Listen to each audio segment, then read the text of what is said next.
உங்களுக்கு ஏதாவது வருத்தம் வந்தா அந்த வருத்தத்துல இருந்து உயிரை காப்பாத்த என்ன செய்வீங்க? மரத்து வெட்ட போவீங்க. நீங்க போற மரத்து வரை உங்களுடைய உயிருக்கு எமனாக இருந்தா நீங்க யார்கிட்ட போய் சொல்லுவீங்க? அப்படி ஒரு சம்பவம் ஜெர்மன்ல நடந்திருக்கு. ஒரு மருத்துவர் கொலை செய்திருக்கிறார். ஒன்று இல்லை, இரண்டு இல்லை, 15 பேரை கொலை செய்திருக்கிறார். இந்த கொலை யாருக்கும் தெரியாமலே இருந்திருக்கு. அதை மறைக்கிறதுக்காக இன்னும் ஒரு படி மேல போய் மோசமான செயல்களை அவர் செய்திருக்கிறார். 3 வருஷமாகவே கொலை செய்யறத வேலையா வச்சிருக்கிறார். யாருடைய கண்களையும் சிக்கிக் கொள்ளாதவர் எப்படி சிக்கிக் கொண்டார் என்பதும் இந்த கொலை சம்பவம் இதற்கு முன்பாக ஜெர்மனில் நடந்திருக்கின்ற இன்னொரு வழக்கோடு தொடர்பு படுத்தி பேசப்படுகிறது. ஆக மொத்தத்துல மக்களுக்கு மருத்துவத்துறையில இருந்திருக்கின்ற நம்பிக்கை அப்படியே சுக்குநூறா உடைந்து போயிருக்கிறது. என்ன நடந்தது, என்ன விவகாரம் என்பதை முழுமையாக இன்று இந்த காணொலியில பார்க்கலாம். முதல் முறை என்னுடைய காணொலியை பார்க்கறீங்களா இருந்தா என்னுடைய பேர் கயல் பாஸ்கரன்.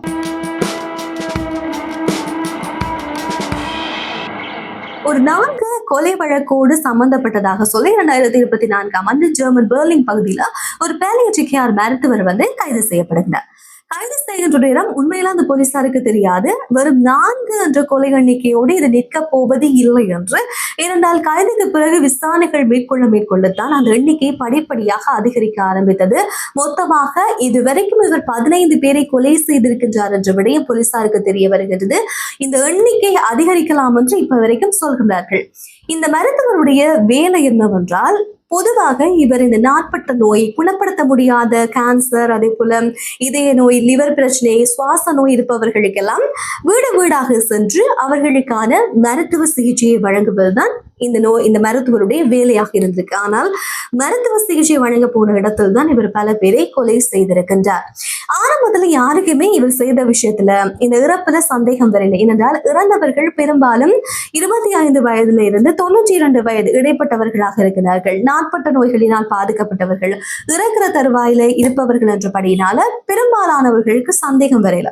ஆனால் நாட்பட ஒரு சில சந்தேகங்கள் துளிர்விட ஆரம்பித்திருக்கிறது. ஏனென்றால் அப்படி இறக்கக்கூடிய பெரும்பாலானவர்கள்ட்ட வீடுகள்ல திடீரென்று தீ விபத்து ஏற்பட ஆரம்பித்திருக்கிறது. அப்படி இறப்பை சந்தித்த ஒரு 5 பேருடைய வீடுகள்ல திடீரென்று இறந்ததுக்கு பிறகு தீ விபத்து சம்பவங்கள் பதிவாகி இருக்கிறது. இது இவரோடு பணியாற்றியவர்களுக்கு சில சங்கடத்தையும் கொஞ்சம் சந்தேகத்தையும் ஏற்படுத்த ஆரம்பித்திருக்கிறது. அந்த சந்தேகத்துக்கு வெளிச்சேர்க்கின்ற வகையில ஒரு சம்பவம் இவருடைய கைதுக்கு அடித்தளமிட்டதும் ஒரே நாள்ல 2 பேருடைய மரணங்கள் நிகழ்கின்றது. ஒரு ஆணும் ஒரு பெண்ணும். இதுல அந்த பெண்ணுடைய வீட்டுல இருந்து ஒரு தொலைபேசி அழைப்பு அவருடைய உறவினர்களுக்கு போகுது.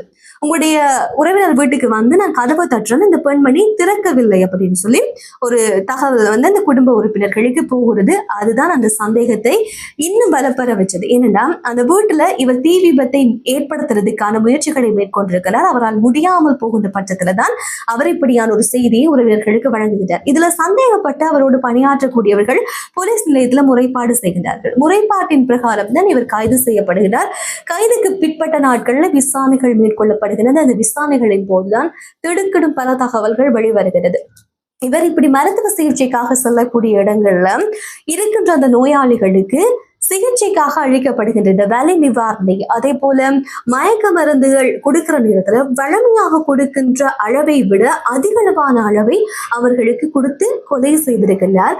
கொலைக்கு பிறகு அந்த தடயங்களை மறைக்கிறதுக்காக வீடுகளுக்கு தீ வைத்திருக்கின்றார் என்ற விடயம் தெரிய வருகிறது போலீசாருக்கு. அதை தொடர்ந்து இப்போது வழக்கு தொடர்வது பற்றி பேசப்படுகிறது. இன்னொரு பக்கமாக விசாரணைகள் என்பது முன்னெடுக்கப்படுகிற நேரம் ஜெர்மன்ல இதுக்கு முன்பாக நடந்திருக்கின்ற மற்றும் ஒரு வழக்கோடு இதை ஒப்பிட்டு பார்க்கப்படுகிறது. இந்த வழக்கும் மருத்துவத்துறையில தான் நடந்திருக்கிறது. 2019 ஆண்டு நீல்ஸ் ஹோகல் என்று அழைக்கின்ற ஒரு செவிலியர் கைது செய்யப்படுகின்றார். இந்த கைதுக்கான காரணம் இவரை பொறுத்தவரை 2 மருத்துவமனைகள்ல பணியாற்றியிருக்கிறார். அந்த 2 மருத்துவமனைகள்ல இவர் பணியாற்றுகின்ற நேரம் இவர் பார்க்கின்ற நோயாளிகள் மட்டும் அதிகளவாக இறப்பை சந்திக்கின்றார்கள் என்ற ஒரு சந்தேகம் எழுந்திருக்கிறது. அதை தொடர்ந்து கொஞ்சமாக சந்தேகம் வலுப்பெற ஆரம்பித்த உடனே போலீசாரில் முறைப்பாடு செய்யப்படுகிறது. விசாரணை மேற்கொள்ற நேரத்துல இந்த செவிலியர் 85 பேரை கொலை செய்திருக்கின்ற விவகாரம் தெரிய வருகின்றது. இந்த 85 என்ற எண்ணிக்கை கண்டிப்பாக 300 வரை இருக்கும் என்று போலீசாரினால் சொல்லப்படுகிறது. ஏனென்றால் வெவ்வேறு 2 மருத்துவமனைகளில் இவர் பணியாற்றி இருக்கிறார், நீண்ட காலமாக பணியாற்றி இருக்கிறார் என்றபடியினால இவருடைய அந்த கொலை எண்ணிக்கை அதிகமாக இருக்கும். சில பேருடைய உடல்கள் தகனம் செய்யப்பட்டிருக்கிறது.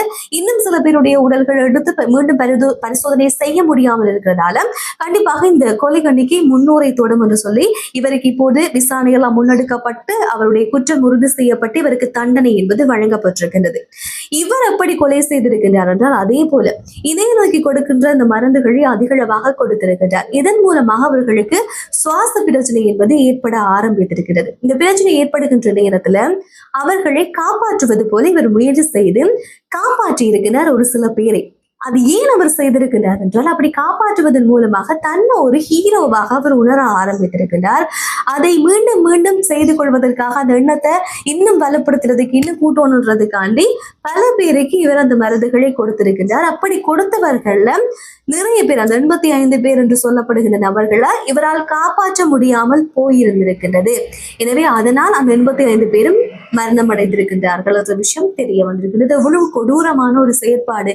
மருத்துவத்துறையில இருக்கின்ற ஏனைய மருத்துவர்கள் எல்லாம் உயிரை காப்பாற்றுறதுக்கு எந்த அளவுக்கு போராடுகின்ற நேரத்துல இப்படியான ஒரு மோசமான மனநிலை இருக்கின்ற மருத்துவர்களும் மருத்துவத்துறை சார்ந்தவர்களும் இருக்கத்தான் செய்கின்றார்கள்.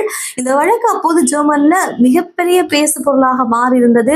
பல பேருக்கு பயத்தை ஏற்படுத்தி இருந்தது மருத்துவத்துறையில. அதே போன்று இப்போது 2024ஆம் ஆண்டு மீண்டும் ஒரு வழக்கு மருத்துவத்துறையில வந்ததால இது பல பேருக்கு பயத்தை ஏற்படுத்தி இருக்கிறது. இன்னொரு பக்கமாக இந்த வழக்குல நான் 2019ஆம் ஆண்டு சொன்ன வழக்குல அவர் ஏன் செய்தார் என்ற காரணம் அவர் சொல்லிவிட்டார். தன்னை ஒரு காப்பாற்றுவதன் மூலமாக ஒரு ஹீரோவாக உணர்வதற்காக அவர் இப்படியான விஷயங்களை செய்ததாக சொல்லியிருக்கிறார். ஆனால் குறித்த அண்மையில கைது செய்யப்பட்டிருக்கின்ற அந்த மருத்துவர் அவருடைய பெயர் இதுவரைக்கும் குறிப்பிடப்படவில்லை. ஏனென்றால் ஜெர்மன் சட்டத்தை பொறுத்தவரையில அவருடைய தனி உரிமைக்காக தனிநபருடைய தனிப்பட்ட விஷயம் அப்படின்னால அது வெளியில சொல்ல முடியாது. அவருடைய வயது 40லிருந்து 45 வயதுக்கு இருக்கும் அந்த மருத்துவருக்கு என்று நம்பப்படுகின்றது.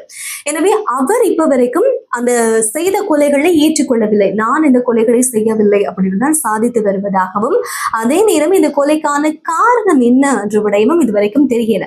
ஆனா நிபுணர்கள் சொல்லக்கூடிய விஷயம் என்னவென்றால் ஒருவேளை இப்படி அவர் அதிகளவான டோஸ் மருந்து கொடுப்பதன் மூலமாக அவர்கள் மூச்சு திணற நேரத்துல அவர்கள் கஷ்டப்படுற நேரம் அதை பார்த்து சந்தோஷப்படக்கூடிய ஒரு மனநிலை அவருக்கு இருந்திருக்கலாம். அவருக்கு உளவியல் ரீதியான பாதிப்புகள் இருந்திருக்கலாம்.